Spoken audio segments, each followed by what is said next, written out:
What's up, guys? We're entering the back of the lodge for a private game. We'll be playing 25-50 with a 100 straddle, so effectively 50-100. Let's get started with the 100 big blinds and let's go from there. But we're gonna be careful not to get too deep into a game where we can get stacked. So anyway, we'll still play our game. 100 big blinds, ready to go. Let's go.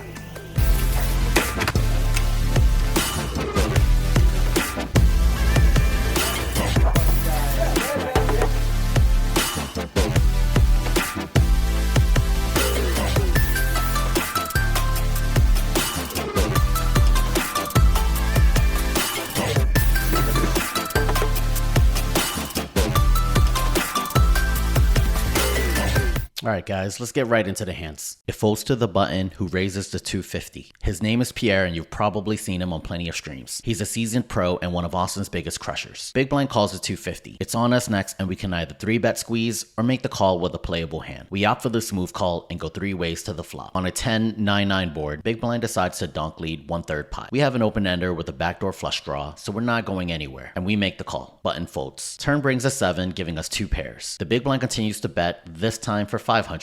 We're getting more than 3-1. It isn't necessarily great since some of our straight outs might give him a boat, but there's a chance we actually might have the best hand here. I'm too stubborn to fold, so I make another call. When all big draws bricked on the river, big blind bets 1200. Once again, we're getting almost 3-1 and only have to be right 25% here. I don't think trips ever lead out, and many of the times a 10 would stop betting here. I rule out any overpairs from this specific player, as he would have 3-bet pre against the button. He might have had some random ace high hands or queen jack even. Whatever the case, I don't see how we can make it this far and not take our pot odds, so I make the call. He tells us we're good and we show our hand. It's our first winning hand of the session and a decent 4.6k pot. It folds to us in a cutoff. We open with one of our favorite hands, 7-6 suited, and raise it up to 275. We wouldn't mind taking down the money, neither would we care if someone calls. It's a fun playable hand that could do some damage. Button decides to play and the blinds fold, heads up. Speaking of damage, we flop the nuts. On these baby boards, I'm doing a lot of pure checking. Our opponent checks it back. On a 10 of spades turn, I'm not sure if a bet gets called, so I'm happy to check it back again and see what he does. Unfortunately, he checks it back for a second time. When the river pairs the board, we realize this is just a blank. I don't know if there's anything really that he can call us with other than a high card. So I decided to just bet large since most of his range can't make a call anyway. We put out a $1,200 overbet, and surprisingly, he actually thinks about it, but makes the fold. I guess a small bet could have gotten some value from an ace or a king, but I figured those cards would have bet on the turn for protection. Anyway, I think next time I'm just gonna go for value on the flop with a small bet and then just take it from there.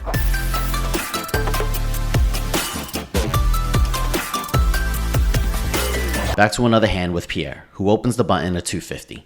With king queen off, it's a 3-bet opportunity, small blind versus button. But for some reason, we took the passive route. In general, we really want to be selective when we flat in a small blind, as it provides incentive for the big blind to get in cheap, reducing our equity, or to squeeze us out of the hand. Anyway, it's not a problem this time as big blind folds. We're heads up.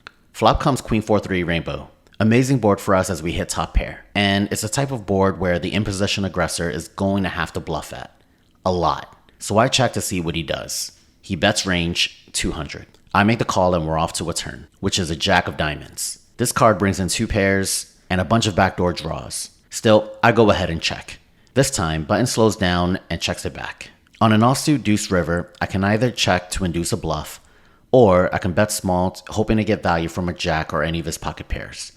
I decided to go for a check since a couple of straights completed, and there's a likelihood he may have the bluff at this card. Indeed, he does, $500. And it's a snap call from us, and of course, top pair is good.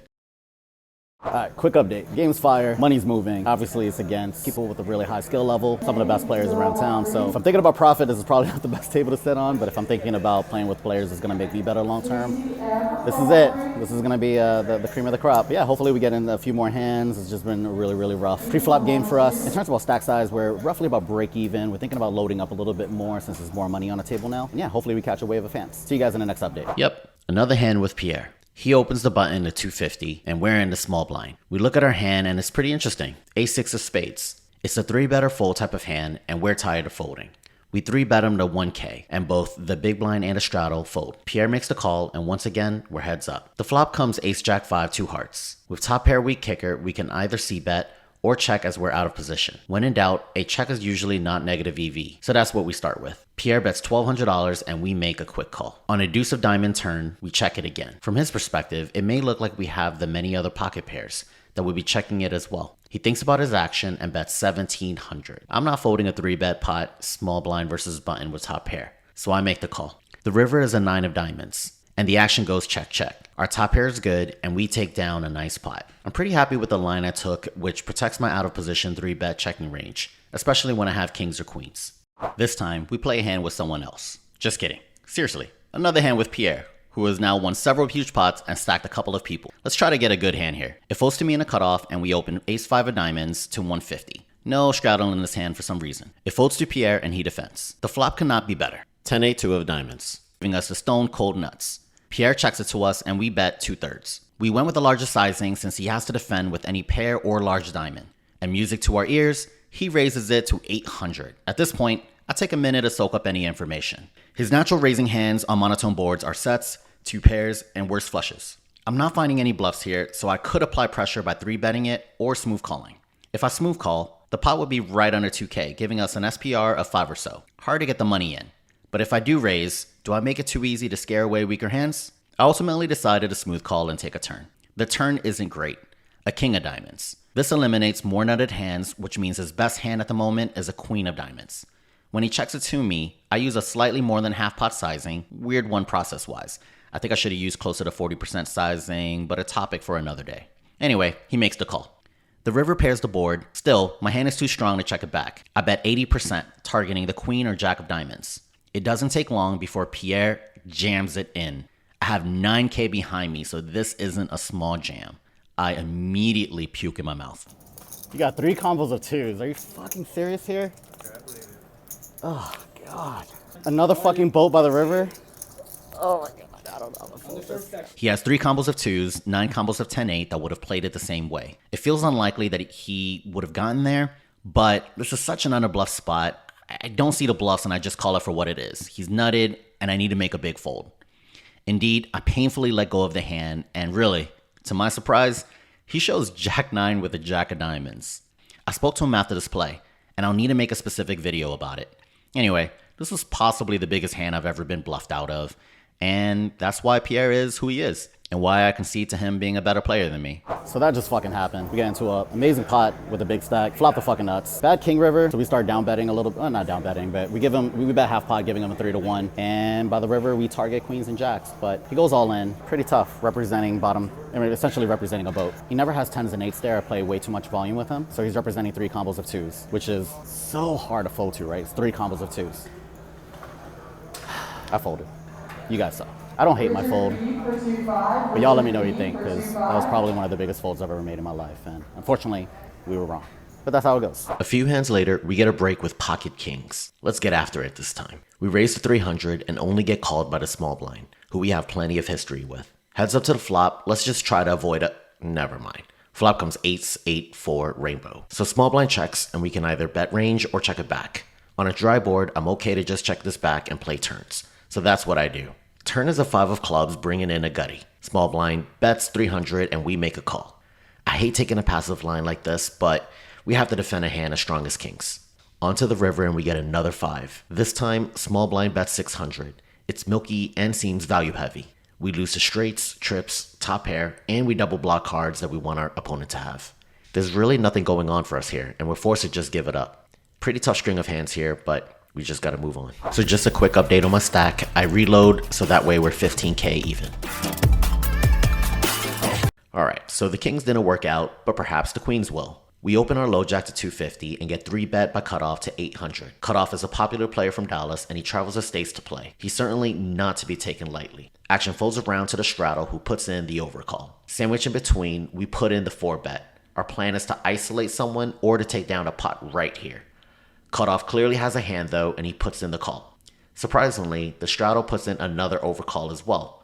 So we're going 3 ways to the flop. Onto the flop, we get 6-4-4 2 spades. With 11K already in the middle and effective stacks at 6, there's really not much to do. I go all in and I hold my breath. Cutoff has a lot of Jack-Jack, 10-10 or 9-9 here, and given the odds, he really can't fold to this board, so I'm hoping he makes the call. As expected, he puts it in. Back to the straddle, and with only 1400 left, he also puts in a call. The pot is now 30K. We all agree to run it twice, and what do you know?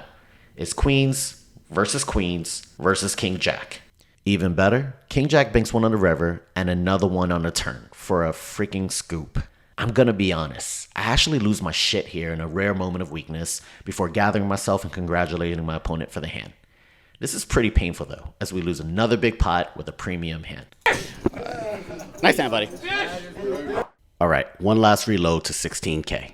Oh hey, if the game wasn't hard enough, here comes JD and Landon Tice. Last hand incoming. +2 raises 250. Button and big blind calls. I'm in the straddle and I'm getting a decent price, so I tag along.